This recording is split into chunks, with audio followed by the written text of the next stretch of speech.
الحمد لله وكفى والصلاة والسلام على عباده الذين اصطفى اللهم صل على روح محمد في الأرواح وصل على جسد محمد في الأجساد وصل على قبر محمد في القبور رب اشرح لي صدري ويسر لي أمري واحلل عقدة من لساني يفقهوا قولي سبحان ربك رب العزة عما يصفون وسلام على المرسلين والحمد لله رب العالمين۔ گزشتہ نشست میں ایک عنوان پر گفتگو کی تھی کہ جس طرح قرآن کریم اللہ تعالیٰ کی وحی ہے، بالکل اسی طرح نبی پاک صلی اللہ تعالیٰ علیہ وآلہ وسلم کی احادیث مبارکہ یہ بھی اللہ تعالیٰ کی وحی ہیں۔ اس پر ایک نوجوان کا ایک سوال تھا، اس سوال کے جواب میں آج کچھ ضروری اور اہم گزارشات آپ حضرات کی خدمت میں پیش کرنی ہے۔ نبی مکرم صلی اللہ تعالی علیہ وآلہ وسلم نے اپنی مبارک زندگی میں آنے والے وقت کے متعلق ایک پیش گوئی فرما دی تھی کہ قرب قیامت میں ایک شخص ہوگا جو تکیہ لگائے ہوئے بیٹھا ہوگا اور وہ میری حدیثوں کا انکار کرے گا۔ حضور اقدس صلی اللہ علیہ وآلہ وسلم نے آج سے 1400 برس پہلے اس بات کی پیشگوئی فرما دی تھی، اور بعینہ آج سے کوئی 70-80 برس پہلے یا 100 برس پہلے حضور اقدس صلی اللہ تعالی علیہ وآلہ وسلم کی یہ پیشگوئی یہاں پر پوری ہوئی کہ ایک شخص اٹھا کہ جس نے بعض بہانے بنا کر اور بعض اعتراضات کر کے حضور اقدس صلی اللہ تعالی علیہ وآلہ وسلم کے مبارک فرامین کا ہی انکار کر دیا۔ اس سے پہلے کہ میں اس علمی گفتگو کی طرف آؤں، میں صرف ایک جملہ عرض کرنا چاہوں گا کہ ایک ایسی ہستی اور ایک ایسی ذات، ایک ایسی شخصیت جس پر ہمارے پورے کے پورے ایمان کا دار و مدار ہے، نبی علیہ الصلوۃ والسلام کی مقدس ہستی ایسی ہے کہ جس پر ہمارے ایمان کا دار و مدار ہے، تو یہ کیسے ممکن ہے کہ ہم اس مقدس ہستی کو تو مان لیں لیکن اس کی باتوں کا انکار کر دیں؟ یہ کہاں کی عقل مندی اور کیسی دانش مندی ہے کہ مقدس ہستی سے تو محبت کا دعویٰ ہے، مقدس ہستی کو مانا بھی جا رہا ہے، اس پر ایمان بھی رکھا جا رہا ہے، لیکن اس مقدس ہستی کی مبارک زبان سے جو الفاظ نکلے ہیں ہمیں وہ الفاظ قابل قبول نہیں ہے۔ میں اس کو منافقت کے نام سے تعبیر کروں گا۔ اب آ جاتے ہیں اس عنوان کی طرف کہ ہماری نئی نسل کے اذہان میں کچھ اشکالات گھسائے جاتے ہیں حضور علیہ الصلوۃ والسلام کی احادیث کے متعلق، جن میں سے ایک بہت بڑا اعتراض اور ایک بہت بڑا سوال یہ کیا جاتا ہے، اور یہ بھی عرض کر دوں کہ یہ سوال یا تو کم علمی پر مبنی ہے، اور اگر کم علمی نہیں ہے تو یہ سوال صرف اور صرف فتنہ پروری کے لیے اٹھایا جاتا ہے، اور یہ دوسری والی آپشن جو ہے فتنہ پروری، یہی اصل حقیقت ہے، کیونکہ علم تو ان لوگوں کے پاس بہت ہے، اور ایسا ہو نہیں سکتا کہ ان کے علم میں پوری کی پوری ہسٹری اور پوری کی پوری تاریخ اور قرآن اور حدیث کس طرح ہم تک پہنچا یہ نہ ہو، یہ ممکن نہیں ہے۔ تو لہٰذا دوسری ہی آپشن بہتر معلوم ہوتی ہے کہ اس قسم کے اعتراضات کا مقصد عوام میں انتشار پھیلانا اور فتنہ پھیلانا ہوتا ہے۔ اور وہ اعتراض کیا کیا جاتا ہے کہ جی حدیث تو 200-250 سال کے بعد لکھی گئی ہے۔ اس کا مختصر سا جواب یہ ہے کہ آپ جھوٹ بولتے ہیں، بس تفصیلی جواب آپ سماعت فرما لیجئے۔ تفصیلی جواب اس کا یہ ہے کہ یاد رکھیے گا کہ حضور اقدس صلی اللہ تعالی علیہ وآلہ وسلم کے مبارک زمانے میں اور حضور کے بعد صحابہ کے مقدس دور میں جس طرح قرآن کریم کو باقاعدہ طور پر لکھا گیا، بالکل اسی طرح حدیث کو بھی لکھا گیا، لیکن فرق ہے دونوں کے لکھنے میں۔ میں اس کی بھی تفصیل آگے عرض کرتا ہوں۔ پہلی بات یہ سمجھ لیجئے کہ جو حضور اقدس صلی اللہ تعالی علیہ وآلہ وسلم کی احادیث مبارکہ ہیں، ان کو محفوظ رکھنے کے لیے صحابہ کے زمانے میں 3 طریقے استعمال کیے جاتے تھے۔ نمبر 1، یادداشت، حافظہ۔ اب اس پر یہ سوال پیدا ہوتا ہے کہ باتیں تو ہم بہت سی سنتے ہیں جن میں سے اکثر باتیں بھول بھی جاتی ہیں، تو پھر یادداشت کا کیا؟ تو بھائی اس کا جواب یہ ہے کہ جو باتیں ہم عمومی انداز میں عمومی طور پر سنتے ہیں وہ تو بھول جاتی ہیں، لیکن جو باتیں ہم یاد کرنے کے لیے سنتے ہیں اور ان کو یاد کرتے بھی ہیں وہ یاد رہ جاتی ہیں۔ سیدنا ابو ہریرہ رضی اللہ تعالی عنہ وہ صحابی ہیں جنہوں نے سب سے زیادہ احادیث نبی علیہ الصلوۃ والسلام سے نقل کی ہیں۔ سیدنا ابو ہریرہ رضی اللہ تعالیٰ عنہ فرماتے ہیں کہ میں نے اپنی رات کو 3 حصوں میں تقسیم کیا ہوا تھا۔ ایک حصہ میں آرام کرتا تھا، ایک حصہ میں عبادت کیا کرتا تھا، اور ایک حصہ میں نبی علیہ الصلوۃ والسلام کی احادیث یاد کیا کرتا تھا۔ تو جو باتیں یاد کرنے کے لیے یاد رکھی جاتی ہیں وہ ہمیشہ یاد رہتی ہیں۔ بچپن میں پہاڑے یاد کیے تھے نا، 2 × 2 2 دونی 4، ہم نے تو یہ 1 دونی دونی والے اسکولوں میں ہی پڑھا ہوا ہے، وہ ابھی تک یاد ہیں۔ کیوں؟ کہ یاد کرنے کے لیے یاد کروائے جاتے تھے، یاد رکھنے کے لیے، اور الحمدللہ 40 42 سال 43 سال گزرنے کے بعد بھی وہ باتیں ابھی تک یاد ہیں۔ قرآن کریم، ایک آدمی ہے وہ ناظرہ پڑھتا ہے، صرف ایک آدمی حافظ قرآن ہے۔ اب وہ حافظ قرآن کو وہ قرآن کیوں یاد رہ جاتا ہے؟ اس لیے کہ وہ اس کو پڑھتا ہی یاد کرنے کے لیے ہے، اور ناظرہ پڑھنے والا اس کو یاد کرنے کے لیے، زبانی یاد کرنے کے لیے نہیں کرتا، اس لیے اس کو یاد نہیں ہوتا۔ تو اس لیے یہ اعتراض بالکل فضول ہے کہ جی یادداشت کے اوپر کیسے بھروسہ کیا جا سکتا ہے۔ بھائی یادداشت پر اس لیے بھروسہ کیا جا سکتا ہے اور کیا جانا بھی چاہیے کہ صحابہ کرام نبی علیہ الصلوۃ والسلام کی باتیں صرف سننے کے لیے نہیں سنا کرتے تھے، بلکہ یاد کرنے کے لیے سنا کرتے تھے، اور پھر اس کو یاد کیا بھی کرتے تھے۔ کتابوں میں ایک واقعہ اور بھی لکھا ہے، مروان کا نام تو سنا ہوگا۔ مروان نے ایک مرتبہ سیدنا ابو ہریرہ رضی اللہ تعالی عنہ کا امتحان لینے کے لیے ان کو اپنے پاس بلایا اور ان سے درخواست یہ کی کہ حضرت ہمیں حضور علیہ الصلوۃ والسلام کی احادیث سنائیے، اور پردے کے پیچھے ایک کاتب کو بٹھا دیا جس کا سیدنا ابو ہریرہ رضی اللہ تعالیٰ عنہ کو علم نہیں تھا، اور اس کاتب کو یہ کہہ دیا کہ ابو ہریرہ جو بھی حدیث بیان کریں تم لکھ لیا کرنا۔ سیدنا ابو ہریرہ رضی اللہ تعالیٰ عنہ نے احادیث بیان کی، وہ کاتب لکھتا رہا۔ شکریہ، جزاک اللہ، مہربانی، آپ نے حضور کی احادیث سنائی۔ 1 سال مروان نے انتظار کیا، 1 سال کا وقت جب گزر گیا، پھر سیدنا ابو ہریرہ رضی اللہ تعالیٰ عنہ کو دعوت دی کہ حضرت دوبارہ تشریف لائیے اور ہمیں نبی علیہ الصلوۃ والسلام کی وہی احادیث سنائیے جو آپ نے 1 سال پہلے سنائی تھی۔ اور کاتب کے پاس تو وہ لکھی بھی موجود تھی، کاتب کو پھر پردے کے پیچھے بٹھا دیا اور کہا کہ ابو ہریرہ جب احادیث سنائے جہاں کہیں غلطی کرے مجھے فوراً بتا دینا۔ چنانچہ سیدنا ابو ہریرہ رضی اللہ تعالی عنہ نے من و عن وہی احادیث جو 1 سال پہلے سنائی تھی بالکل اسی انداز میں انہی الفاظ کے ساتھ 1 سال کے بعد پھر وہ احادیث سنائی۔ تو یہ کہنا کہ صحابہ کرام کی یادداشت کے اوپر بھروسہ نہیں کیا جا سکتا، تو بھائی جو یہ بات کہتے ہیں وہ اپنی عقل کا، اپنے دماغ کا علاج کروائیں۔ اور صحابہ کرام رضوان اللہ تعالی علیہم اجمعین نے جو احادیث کو یاد کرنے کا قانون یا جو ضابطہ تھا یہ اپنی طرف سے نہیں بنایا، بلکہ نبی علیہ الصلوۃ والسلام کا فرمان تھا فَلْيُبَلِّغِ الشَّاهِدُ الْغَائِبُ، بھائی جو میری بات یہاں پر بیٹھ کر سن رہے ہیں وہ ان لوگوں تک پہنچائیں جو یہاں پر موجود نہیں ہیں۔ تو پہنچائیں گے کیسے؟ سنیں گے، یاد کریں گے تو پہنچائیں گے نا، ضروری تو نہیں کہ ہر بات لکھ کر ہی پہنچائی جائے۔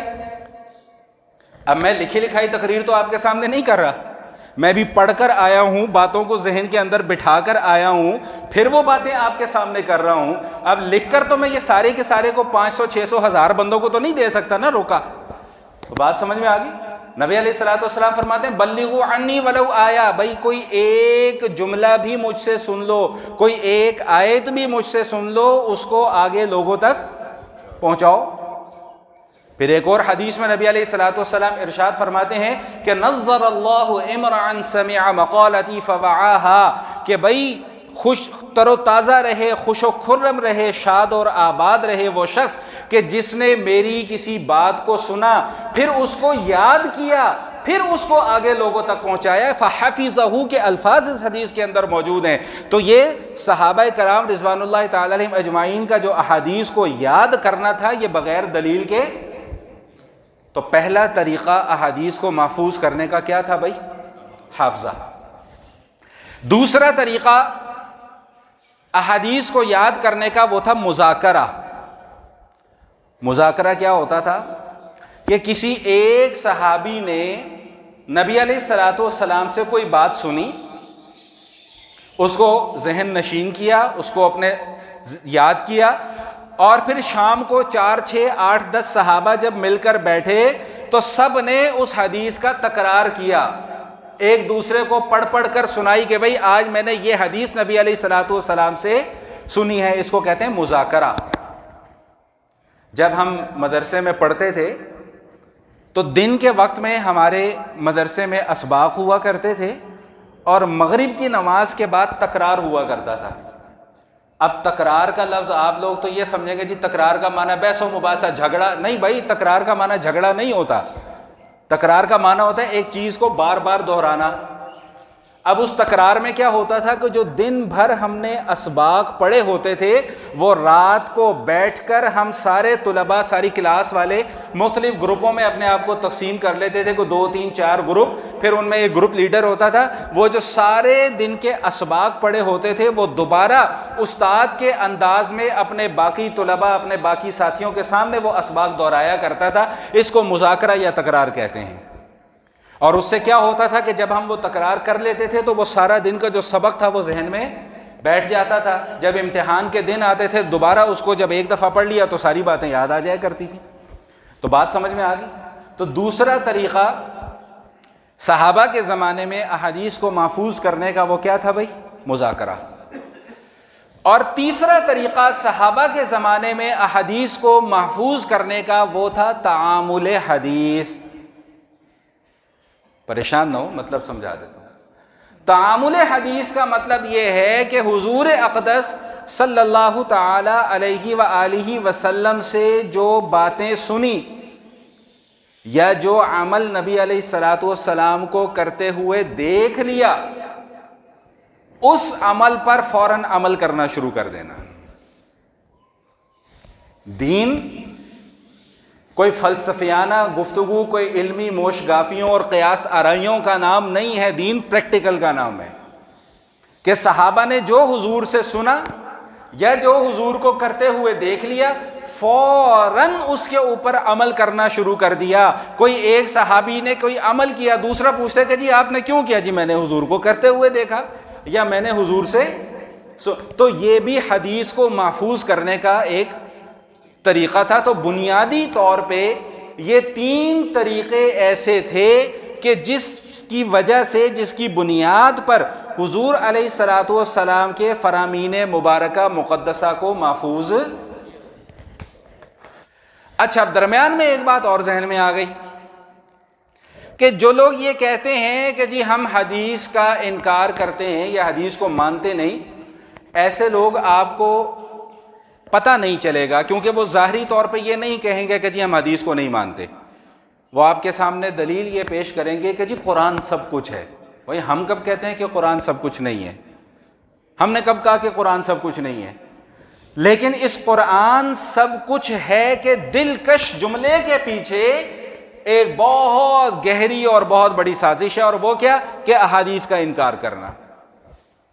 اگر آپ حضرات کو یاد ہو تو میں نے گزشتہ نشست میں بھی یہ جملہ عرض کیا تھا کہ جتنے بھی فتنے آئے یا موجود ہیں یا آئیں گے، ان کے ٹارگٹ کتنے ہوں گے بھائی؟ 2۔ یہ میں نے اشارہ کیا تو یاد آیا، ویسے کسی کو یاد نہیں ہے۔ ان کے ٹارگٹ کتنے ہوں گے؟ 2۔ یاد ہے آپ کو؟ کیا کیا تھا؟ ہاں، اور دوسرا نہیں، حدیث پہ. دو ٹارگٹ ہوں گے ان کے. پہلا ٹارگٹ وہ صحابہ کو کریں گے، دوسرا ٹارگٹ حدیث کو کریں گے. کیوں؟ کہ یہ دو اہم بنیادیں ہیں ہمارے دین کی. تو اس لیے کوئی بھی آپ کو یہ نہیں کہے گا کہ جی میں حدیث کو نہیں مانتا، وہ یہ کہے گا جی ہمارے لیے قرآن سب کچھ ہے. بھائی واقعی قرآن سب کچھ ہے. ہم کب کہتے ہیں کہ قرآن سب کچھ نہیں ہے؟ لیکن یہ قرآن سب کچھ ہے کہ پیچھے جو کچھ ہے نا وہ ہم سے مخفی نہیں ہے، وہ ہمیں پتہ ہے کہ اس کے پیچھے تمہارا ذہن کیا ہے. شاید پہلے کسی موقع پہ میں نے عرض کیا کہ ادھر اچھرے بازار میں ایک سنیارا ہے، میں نام نہیں ابھی اس کا لیتا. ایک دفعہ کسی کام کے سلسلے میں ان کے پاس جانا ہوا تو قرآن کا ترجمہ اپنے پاس رکھا ہوا. اب اس کو نہیں پتا تھا کہ میں بھی ایک طالب علم ہوں دین کا. میری ویسے عادت نہیں ہے الحمدللہ کسی سے بحث و مباحثہ کرنے کی، لیکن جب کوئی چھیڑخانی کرتا ہے تو پھر الحمدللہ جتنا اپنے سے ہو سکتا ہے اس کی طبیعت پھر صاف کر کے ہی آتے ہیں، ایسے نہیں آتے. تو اب وہ چھیڑخانی جی یہ قرآن ہمارے لیے سب کچھ ہے. اچھا جب اس نے یہ جملہ بولا میرا فوراً جو ہے نا وہ گھنٹیاں بجنا شروع ہو گئے. بھائی ادھر دال میں کچھ کالا لگ رہا ہے مجھے، یہ قرآن سب کچھ ہے. میں کہا جی الحمدللہ بالکل قرآن سب کچھ. بھائی ہمیں بس قرآن کے علاوہ اور کوئی چیز نہیں چاہیے. میں نے کہا جی بالکل قرآن کے علاوہ کوئی چیز نہیں چاہیے. بس یہ جو لوگوں نے اپنی طرف سے کچھ باتیں بنا لی ہیں 200 سال کے بعد 300 سال کے بعد، ہمیں ان ساری باتوں کو چھوڑ دینا چاہیے. بس ہمیں قرآن کے اوپر رہنا چاہیے. میں نے کہا اب آ جا ذرا میرے داڑھ کے نیچے، میں ذرا تیری طبیعت صاف کرتا ہوں. میں نے کہا اچھا جی میرے کچھ ایک دو طالب علمانہ قسم کے سوالات ہیں. وہ وسیم بادامی صاحب تو کہتے ہیں نا معصومانہ سوالات. میں کہا جی میرے طالب علمانہ قسم کے 2-3 سوالات ہیں، آپ ان سوالات کے جواب مجھے عنایت فرما دیں، میں آپ کا قائل ہو جاؤں گا. کہتا جی سوال کریں. میں نے کہا جی پہلا سوال تو یہ ہے کہ اگر آپ کے اس مفروضے کو تسلیم کر لیا جائے کہ قرآن ہی سب کچھ ہے، باقی احادیث وغیرہ کی ہمیں ضرورت نہیں ہے، تو میں نے کہا اس کا مطلب تو یہ ہوا کہ امت جو 1400 سال سے احادیث پر عمل کرتی چلی آ رہی ہے وہ غلط کر رہی ہے. کہتا جی بالکل غلط کر رہی ہے. میں نے کہا آپ اپنے اس دعوے کے اوپر قائم رہیں گے؟ جی بالکل قائم رہوں گا. میں نے کہا صرف آپ لوگ صحیح دین سمجھتے ہیں، باقی 1400 سال پوری امت نے غلط دین سمجھا؟ میں نے کہا جی بالکل سمجھا. میں نے کہا اس کا مطلب تو یہ ہوا پھر ہم میں سے کوئی بھی ایک مسلمان نہیں ہے. چپ.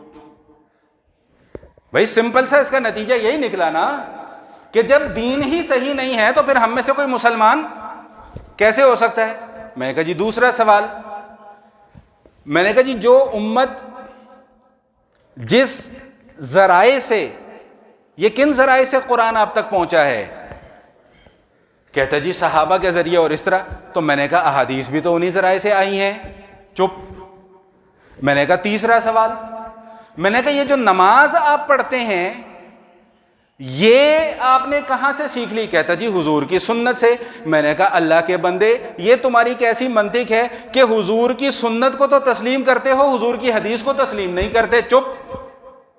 اب وہ یہ ہو جائے گا وہ ہو جائے گا. میں نے کہا بھائی بات یہ ہے کہ تمہارے پاس جواب کوئی نہیں ہے. سمپل سی بات ہے. بھائی آپ یہ کہتے ہو کہ میں حضور کی سنت کو تسلیم کرتا ہوں لیکن حدیث کو نہیں مانتا، تو سنت کو آپ نے کس بنیاد پر تسلیم کیا اور حدیث کو کس بنیاد پر انکار کیا؟ اور بھائی باتیں کچھ سمجھ میں بھی آ رہی ہیں کہ یہ میں بلا وجہ زور لگائی جا رہا ہوں ایسے اپنا؟ آ رہی ہے سمجھ میں؟ چلو شکر الحمدللہ. تو بات سمجھ میں آ گئی کہ نہیں آ گئی؟ تو صحابہ کرام کے زمانے سے احادیث کو جمع کرنے کا سلسلہ شروع ہو گیا تھا، لیکن اس انداز میں نہیں جس انداز میں قرآن کریم کو جمع کیا گیا. باقی میں نے بتا دیا کہ 3 طریقے تھے جن پر احادیث کو نبی علیہ الصلوۃ والسلام اور صحابہ کے زمانے میں محفوظ کیا جاتا تھا. اب آ جائیں بات کو، میں بات کو نا مختصر کر رہا ہوں ورنہ یہ مضمون اتنا لمبا ہے کہ میری 3-4 نشستیں اس میں گزر جائیں گی، لیکن میں اتنا لمبا لے جانا نہیں چاہ رہا. میں آج ہی اس کو ختم کرنا چاہ رہا ہوں. دوسرا سوال ایک بہت کیا جاتا ہے کہ نبی علیہ الصلوۃ والسلام نے فرمایا کہ جس نے قرآن کریم کے علاوہ مجھ سے کوئی بات لکھی اسے چاہیے کہ وہ مٹا دے، لیکن حدثوا عنی ولو حرج، جو باتیں مجھ سے سنی ہیں ان کو بیان کر دیا کرو، اس میں کوئی حرج نہیں. پریشان نہ ہو، ابھی تفصیل بتاتا ہوں. یہ حدیث ہے اور صحیح حدیث ہے. اب یہاں پر ایک اہم نقطہ سمجھ لیں پھر میں بات کو آگے لے کے جاتا ہوں، اور یہ آج کل کے دور کے حوالے سے بہت اہم پوائنٹ ہے. ہم میں سے اکثر لوگ علم سیکھنے کے شوقین ہیں، بہت اچھی بات ہے، لیکن ان کا فلسفہ سمجھ سے باہر ہے۔ وہ کہتے ہیں کہ ہم نے علم تو سیکھنا ہے لیکن استاد کے بغیر سیکھنا ہے۔ سمجھ میں؟ یہ فلسفہ ہماری سمجھ سے باہر ہے۔ وہ کہتے ہیں جی علامہ گوگل صاحب موجود ہیں، ہم علامہ گوگل صاحب سے پوچھ لیتے ہیں۔ پوچھو، لیکن اس کا نتیجہ سوائے گمراہی کے اور کچھ نہیں نکلتا۔ بھئی علامہ گوگل صاحب سے پوچھ کر ڈاکٹر بھی بن جایا کرو، میڈیکل کالج میں کیوں داخلہ لیتے ہو؟ علامہ گوگل صاحب سے پوچھ کر انجینئر بن جاؤ، 4 سال خوب گوگل صاحب کے اوپر سرچ کرو، پھر اس کے بعد انجینئر بن جاؤ، پھر اس کے بعد کسی کمپنی میں جاؤ کہ جی میں انجینئر ہوں، مجھے ملازمت چاہیے۔ آپ سے پہلا سوال یہی کیا جائے گا کہ کہاں سے پڑھا؟ آپ کہیں گے جی میں نے انٹرنیٹ کے اوپر بیٹھ کر تحقیق کی ہے، جی میں تحقیق کر کے اپنی تحقیق کی بنیاد پر انجینئر بن گیا ہوں۔ آپ کو جواب یہ ملے گا کہ میاں وہ سامنے دروازہ ہے، منہ موڑو، سیدھا جاؤ ناک کی سیدھ میں اور دروازے سے باہر دفع ہو جاؤ۔ اللہ اکبر۔ لیکن یہ دین بیچارہ ہم نے اتنا لاوارث کر دیا کہ ہر ایرا غیرہ نتھو خیرہ اٹھتا ہے اور وہ جناب 4 لوگوں کو سامنے بٹھا کر کہ جی میں تو بہت بڑا مفکر بن گیا، میں تو بہت بڑا محدث بن گیا۔ نتیجہ گمراہی، نتیجہ علماء سے بغض، نتیجہ اپنے اکابرین پر سے اعتماد ختم۔ حضور علیہ الصلوۃ والسلام ارشاد فرماتے ہیں البرکۃ مع اکابرکم، مسند احمد کی حدیث ہے کہ بھئی برکت تبھی قائم رہے گی جب تک تم اپنے بڑوں کے ساتھ جڑے ہوئے رہو گے۔ بڑوں سے تعلق توڑ دو گے تو تمہارے فالوورز تو بہت زیادہ ہو جائیں گے لیکن برکت ختم ہو جائے گی، ہدایت ختم ہو جائے گی، صرف گمراہی اور فتنہ پھیلے گا۔ سمجھانا میں یہ بات چاہ رہا تھا کہ بھائی احادیث کی کتابوں میں وہ احادیث بھی آج بھی لکھی ہوئی ہیں کہ جن پر اب عمل نہیں ہے، جو حضور کے زمانے میں منسوخ ہو چکی ہوئی ہیں۔ اب یہ ناسخ اور منسوخ کا بھی مسئلہ آ گیا، چلو یہ بھی سمجھا دیتا ہوں۔ بھائی نبی علیہ الصلوۃ والسلام نے ابتدائی دور میں آپ کو ایک چھوٹی سی مثال دیتا ہوں۔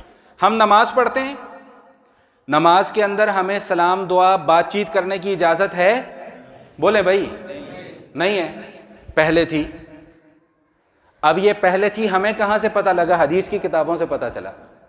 وہ احادیث آج بھی کتابوں کے اندر لکھی ہوئی، اب میں اس حدیث کی ایک خوبصورت سی پوسٹ بناؤں اور لوگوں کے اندر جو ہے وہ شیئر کر دوں، لوگوں کو فارورڈ کر دوں۔ اب کل کو کیا ہوگا؟ مولوی صاحب نماز پڑھنے کے لیے آئیں گے، میں نماز پڑھا رہا ہوں گا، ایک تیسرے بھائی آئیں گے، وہ ابرار صاحب سے پوچھیں گے ابرار صاحب کتنی رکعتیں ہو گئی ہیں؟ ابرار صاحب کہیں گے یار 2 ہو گئی ہیں، صاحب میں 2 پڑھ کے پھر آنا۔ نماز رہے گی؟ تماشا بن جائے گا نا۔ لیکن میں جو نقطہ سمجھانا چاہ رہا ہوں وہ یہ نقطہ سمجھانا چاہ رہا ہوں کہ وہ حدیث آج بھی کتابوں میں لکھی ہوئی ہے لیکن اس کے اوپر عمل نہیں ہے۔ یہ آپ کو کہاں سے پتا چلے گا؟ جب کسی استاد کے پاس جائیں گے، جب کسی پڑھے لکھے مسجد کے ممبر پر بیٹھے ہوئے عالم دین کے پاس جائیں گے، وہ آپ کو سمجھائے گا کہ میاں یہ ابتدائی دور کی بات ہے، بعد میں یہ حکم منسوخ کر دیا گیا تھا، اس کے بعد سلام دعا کی اجازت ختم کر دی گئی تھی نماز میں۔ ایک صحابی آئے، نماز ہو رہی تھی، انہوں نے آ کر سلام کیا، نبی علیہ الصلوۃ والسلام نے جواب نہیں دیا، انہوں نے پھر سلام کیا، حضور نے جواب نہیں دیا، وہ سمجھے کہ حضور مجھ سے ناراض ہو گئے ہیں۔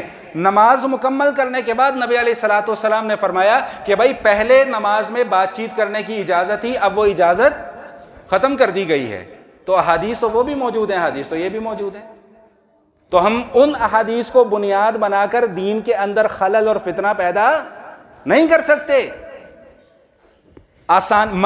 آسانی کے نام پہ ہم دین میں منمانی نہیں کر سکتے۔ تو اب سمجھ لیں اس سوال کو جو میں نے حدیث آپ کے سامنے بیان کی کہ بھئی قرآن کے علاوہ اگر کوئی اور مجھ سے کوئی بات لکھے تو وہ اس کو مٹا دے، لیکن حدثوا عنی ولو حرج، مجھ سے جو سنو اس کو آگے ضرور بیان کیا کرو اور اس کے اندر کوئی حرج نہیں ہے۔ اب اس سوال کا جواب ذرا سن لیں۔ وہ کہتے ہیں جی یہ حدیث میں آ گیا کہ نبی علیہ الصلوۃ والسلام نے حدیث لکھنے سے منع کر دیا۔ اب ذرا اس سوال کا شافی اور کافی جواب سماعت فرما لیں۔ نمبر 1،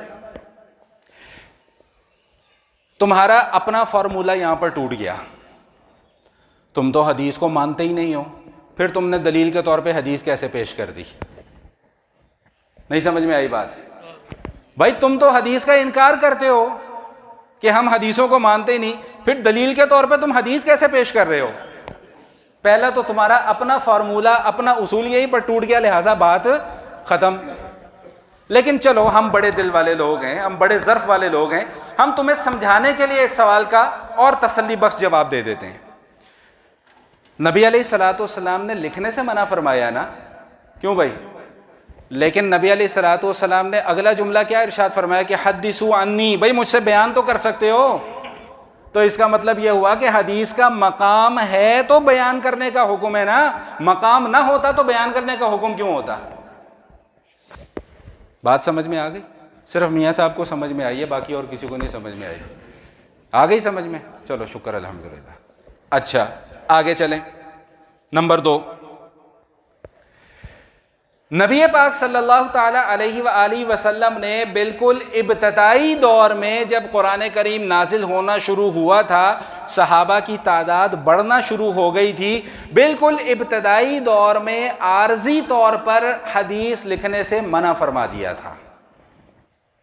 اب اس جواب کو ذرا تسلی سے سمجھ لیں۔ اچھا بھائی 2 4 5 6 منٹ 10 منٹ اوپر ہو جائیں کوئی حرج تو نہیں؟ جی دل سے کہہ رہے ہیں نا؟ بس ٹھیک ہے، آج اس مضمون کو مکمل کر کے ہی جائیں گے انشاءاللہ۔ اچھا اب اس مسئلے کو ذرا سمجھ لیں کہ میں کیا عرض کر رہا تھا کہ عارضی طور پہ نبی علیہ الصلوۃ والسلام نے حدیث لکھنے سے منع فرمایا تھا۔ کیوں؟ قرآن کس زبان میں ہے؟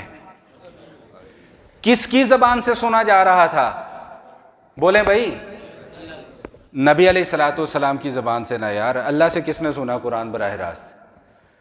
قرآن کس زبان؟ اس کا مطلب سو رہے ہیں سارے، ابھی جاگا کوئی نہیں، ذرا جاگ جاؤ۔ تو اب بات بڑی اہم ہے، اس لیے میں چاہ رہا ہوں کہ سمجھ میں آ جائے۔ بھائی قرآن کس زبان میں نازل ہوا؟ کس کی زبان سے قرآن صحابہ نے سنا؟ صحابہ، نبی علیہ الصلوۃ والسلام کی زبان سے۔ اچھا اس پوائنٹ کو ذہن میں رکھیں۔ اب احادیث جو نبی علیہ الصلوۃ والسلام بیان فرما رہے ہیں تو نبی علیہ الصلوۃ والسلام ہی بیان فرما رہے ہیں نا، اور کس زبان میں بیان فرما رہے ہیں؟ عربی زبان میں۔ اب یہ کیسے پتا چلے گا کہ بھئی یہ قرآن کی آیت ہے، یہ حدیث ہے؟ سمجھ میں آئی بات؟ یہی وجہ تھی کہ نبی علیہ الصلوۃ والسلام نے بالکل ابتدائی ادوار میں صحابہ کرام کو حدیث لکھنے سے منع فرما دیا تھا تاکہ قرآن اور حدیث آپس میں خلط ملط نہ ہو جائیں۔ یہ بنیادی وجہ تھی۔ لیکن جب صحابہ کو قرآن کا مزاج بھی سمجھ میں آ گیا، حدیث کا مزاج بھی سمجھ میں آ گیا، قرآن کا انداز بیاں اور اسلوب کیا ہوگا یہ بھی سمجھ میں آ گیا، حدیث کا انداز بیاں اور اسلوب کیا ہوگا یہ بھی سمجھ میں آ گیا، اب اس کے بعد نبی علیہ الصلوۃ والسلام نے باقاعدہ طور پر حدیث لکھنے کی اجازت بھی مرحمت فرما دی۔ اس کی میں 2-3 مثالیں آپ کے سامنے پیش کر دیتا ہوں۔ ایک انصاری صحابی نبی علیہ الصلوۃ والسلام کی خدمت میں حاضر ہوئے اور آ کر عرض کرنے لگے کہ یا رسول اللہ، آپ سے بہت ساری باتیں سنتا ہوں جن میں سے اکثر میں بھول جاتا ہوں، میں کیا کروں؟ تو نبی علیہ الصلوۃ والسلام نے ان کو حکم دیا کہ استعن بیمینک، اپنے دائیں ہاتھ سے مدد لیا کرو۔ کیا مطلب؟ لکھ لیا کرو۔ انہوں نے کہا جی میں بھول جاتا ہوں اکثر باتیں، تو اب کس طرح یاد رکھوں؟ فرمایا کہ اس کو لکھ لیا کرو۔ نمبر 2، ایک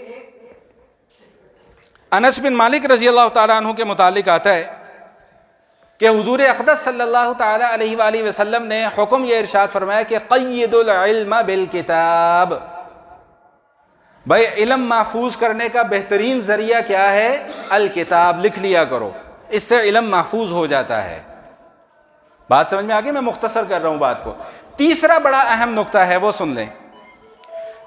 نبی علیہ الصلوۃ والسلام کے جو فرامین تھے بنیادی طور پہ وہ 2 طرح کے تھے، ایک حضور علیہ الصلوۃ والسلام کے خطوط تھے اور ایک حضور علیہ الصلوۃ والسلام کے خطبات تھے۔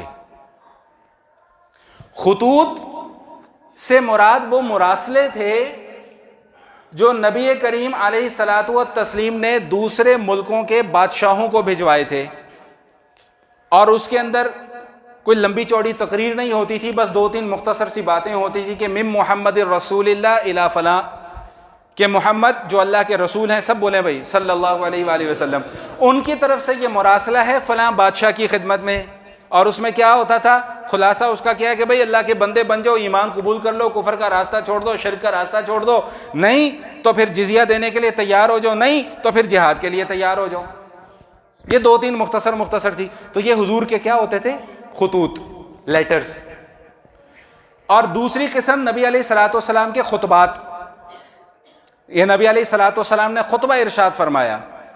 قربان جائیں علماء کرام پر، صحابہ کرام پر، اور ان کے بعد ان کے شاگردوں پر، ائمہ کرام پر، محدثین پر، مفسرین پر، فقہاء پر، جن کو آج ہم برا بھلا کہتے تھکتے نہیں ہیں. آج ہر ایسے ہی کوئی نٹ پونجیا اٹھ کے کھڑا ہوتا ہے، امام ابو حنیفہ پہ اعتراض کرنا شروع کر دے گا. ایسے ہی کوئی نٹ پونجیا اٹھ کے کھڑا ہو جائے گا، امام شافعی پہ اعتراض کرنا شروع. اور تمہیں پتہ بھی ہے امام ابو حنیفہ تھے کون؟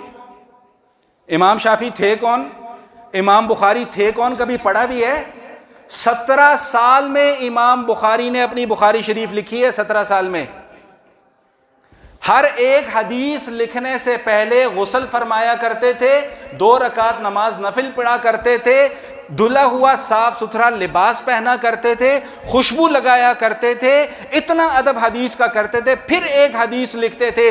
5,500 ہزار سے زیادہ احادیث ہیں. 17 سال امام بخاری کو ایک بخاری لکھنے میں لگے. آج تم ہوتے کون ہو امام بخاری پر اعتراض کرنے والے؟ تمہیں پتہ بھی ہے امام ترمذی کون تھے، امام نسائی کون تھے، امام ابن ماجہ کون تھے، موطا امام مالک کنہوں نے لکھی ہے، موطا امام محمد کنہوں نے لکھی ہے؟ ایسے ہی منہ اٹھا کے بک بک کرنا شروع کر دیتے ہو کہ جی پہلے شافی بھی نہیں ہوتے تھے، حنبلی بھی نہیں ہوتے تھے، فلاں بھی نہیں ہوتے تھے، فلاں بھی نہیں ہوتے. تمہیں پتہ ہی کچھ نہیں ہے، تم ہوتے کون ہو ان کے متعلق بات کرنے والے؟ تو بات سمجھ میں آ رہی کہ نہیں آ رہی؟ تو میں یہ عرض کر رہا تھا کہ نبی علیہ الصلوۃ والسلام کے خطوط اور نبی علیہ الصلوۃ والسلام کے خطبات آج بھی احادیث کی کتابوں کی رونق اور زینت ہیں. کبھی میرے پاس آئیے گا وقت نکال کے، اوریجنل بخاری شریف آپ کو دکھاؤں گا. اوریجنل ترمذی آپ لوگ تو ترجمے پڑھتے ہیں نا، علامہ گوگل صاحب پہ ڈھونڈ کے ترجمہ پڑھ لیا بس کافی ہو گیا. نہیں، برکت نہیں ہے ان چیزوں میں، برکت کتاب میں ہے. کتاب کو جب پڑھو گے پتہ لگے گا ہاں یار یہ میرے نبی کی باتیں ہیں، یہ میرے نبی کی باتیں ہیں. ابھی یہ بات آگے چل رہی ہے، ابھی ختم نہیں ہوئی ہے بات. اچھا، تو نبی علیہ الصلوۃ والسلام کے جو خطبات ہیں میں بس مختصر کر رہا ہوں. حجۃ الوداع کا موقع ہے. حجۃ الوداع کے موقع پہ ایک دل پذیر خطبہ نبی پاک صلی اللہ تعالی علیہ وآلہ وسلم نے ارشاد فرمایا. ہم سب نے وہ پڑھا بھی ہے اور سنا بھی ہے. وہاں پہ ایک یمنی صحابی ہیں، ان کا نام ہے ابو شاہ. وہ ابو شاہ نبی علیہ الصلوۃ والسلام کی خدمت میں حاضر ہوئے اور درخواست کی کہ یا رسول اللہ صلی اللہ علیہ وآلہ وسلم، اتنا لمبا چوڑا خطبہ آپ نے ارشاد فرمایا، کچھ باتیں یاد رہ گئیں، کچھ باتیں مجھے بھول گئی ہیں، آپ کسی کو حکم ارشاد فرما دیں کہ وہ یہ خطبہ مجھے لکھوا دیں. تو نبی علیہ الصلوۃ والسلام نے حجۃ الوداع کے موقع پر، ابتدائے اسلام کی بات نہیں کر رہا، اواخر اسلام کی بات کر رہا ہوں، نبی علیہ الصلوۃ والسلام کی زندگی کے آخری ایام جب قریب ہیں اس وقت کی بات کر رہا ہوں. نبی علیہ الصلوۃ والسلام یہ حکم دیتے ہیں کہ اکتبوا لابی شاہ، بھائی کوئی ہے جو ابی شاہ کو یہ خطبہ لکھوا دے. تم کیسے کہتے ہو کہ حدیث 200 سال کے بعد لکھی گئی؟ تم کس بنیاد پر یہ اعتراض کر سکتے ہو؟ ہاں، یہ البتہ اتنی بات ضرور ہے کہ جو نسخے حضرات صحابہ کرام نے تیار کیے تھے ان نسخوں کو محفوظ نہیں رکھا جا سکا، کیونکہ اس وقت ان نسخوں کو محفوظ کرنے کا اتنا اہتمام نہیں کیا گیا. لیکن باقی حدیث محفوظ کس طرح ہوئی، آغاز گفتگو سے لے کر اب تک میں نے وہ ساری کی ساری باتیں آپ کے سامنے عرض کر دی. اگر ابھی بھی کسی کو کوئی اشکال ہو تو جمعے کے بعد مل لے، انشاءاللہ جو مجھ سے ممکن ہو سکے گا میں ان کے سوال کا جواب دے دوں گا. بس آخری 2 سے 3 منٹ ایک بڑا اہم نقطہ ہے وہ عرض کر کے اپنی بات مکمل کرتا ہوں. جب آپ حدیث کی کتاب کھولیں گے آپ کو حدیث کی کتاب میں لکھا ہوا کچھ یوں نظر آئے گا کہ حدثنا عن فلان عن فلان عن فلان عن فلان عن فلان، یعنی فلاں فلاں فلاں فلاں سے ہم نے یہ سنا. یقول، وہ یہ کہتے ہیں سمعت رسول اللہ صلی اللہ علیہ وآلہ وسلم، کہ میں نے حضور اقدس صلی اللہ علیہ وآلہ وسلم کو یہ فرماتے ہوئے سنا. آگے وہ پھر حدیث بیان کریں گے. تو حدیث کے کتنے حصے ہو گئے بھائی؟ 2. ایک حدیث کے الفاظ اور ایک حدیث کی سند، جس کو ہم متن اور سند کہتے ہیں. یہ جو سند ہے نا، سند چین، یہ چین بڑی اہمیت کی حامل ہے کہ اگر اس صحابی نے پہلے والے سے اس شخص نے اپنے جس استاد سے سنا ہے اس استاد کا معیار کیا ہے، ان کے استاد کا کیا معیار ہے، ان کے استاد درمیان میں کوئی بندہ سکپ تو نہیں کر گیا ہوا، کوئی ایک بندہ چھوٹ تو نہیں گیا ہوا، کوئی ایک بندہ رہ تو نہیں گیا ہوا، سند کے اندر کہیں کوئی کمی تو واقع نہیں ہو رہی۔ بھائی دعا کرو، میری دعا کے اوپر آمین کہہ دینا کہ اللہ تعالی ہمارے تمام اکابرین علماء فقہا محدثین مفسرین پر اپنی کروڑوں بار رحمتیں نازل فرمائے۔ یہ ان کی برکت ہے بھائی جو آج آپ یہاں پر بیٹھے ہو، میں آپ کے سامنے 4 باتیں کر رہا ہوں، آپ 2 4 6 منٹ کی بات جو ہے وہ کان لگا کے سن رہے ہو، اور ہمارے لیے دین پر عمل کرنا آسان ہو گیا ہے۔ وہ نہ ہوتے تو خدا کی قسم آج ہم ٹکرے مارتے پھر رہے ہوتے ادھر ادھر، اور پتہ نہیں ہم مسلمان بھی ہوتے کہ نہیں ہوتے۔ اور یہ نٹ پونجیوں کے پیچھے مت چلو، یہ جو آج کل کے یہ جو یوٹیوبرز اور یہ جو فیس بکی دانشور پیدا ہو گئے، ان کے پیچھے نہ چلو، خدا کا واسطہ ہے ان کے پیچھے نہ چلو، ایمان برباد کر بیٹھو گے اپنا۔ ایمان سب سے ضروری ہے، ایمان سب سے اہم ہے۔ بات سمجھ میں آ گئی؟ تو میں یہ عرض کرنا چاہ رہا تھا کہ ان حضرات نے بس 2 منٹ اور، کہ ان حضرات نے احادیث کو جمع کیسے کیا ہے۔ صرف ایک مثال آپ کے سامنے عرض کر دوں پھر بات کو ختم کرتا ہوں۔ ایک مثال تو میں نے بتا دی کہ امام بخاری رحمۃ اللہ تعالی علیہ نے 17 سال میں جا کر بخاری لکھی۔ ایک مثال چھوٹی سی اور آپ کو عرض کر دوں پھر بات کو ختم کرتا ہوں۔ امام ترمذی رحمۃ اللہ تعالی علیہ جن کی حدیث کی کتاب ہے سنن الترمذی، بڑی ہی خوبصورت بڑی ہی بہترین کتاب، ساری کتابیں خوبصورت ہیں لیکن اس کتاب کا اپنا ایک مزاج ہے، اس کا پڑھنے کا اپنا ایک لطف ہے۔ یہ حضرت کہیں تشریف لے جا رہے تھے، ان کے حافظے کا آپ کو ایک واقعہ بتاؤں۔ یہ حضرت کہیں تشریف لے جا رہے تھے، سفر میں اپنی سواری پر سوار تھے تو ایک درخت آ گیا، تو درخت کی شاخ نیچے لٹک رہی تھی، تو یہ ایسے تھوڑا سا سر کو جھکا کے بچا کے وہاں سے نکلے آگے۔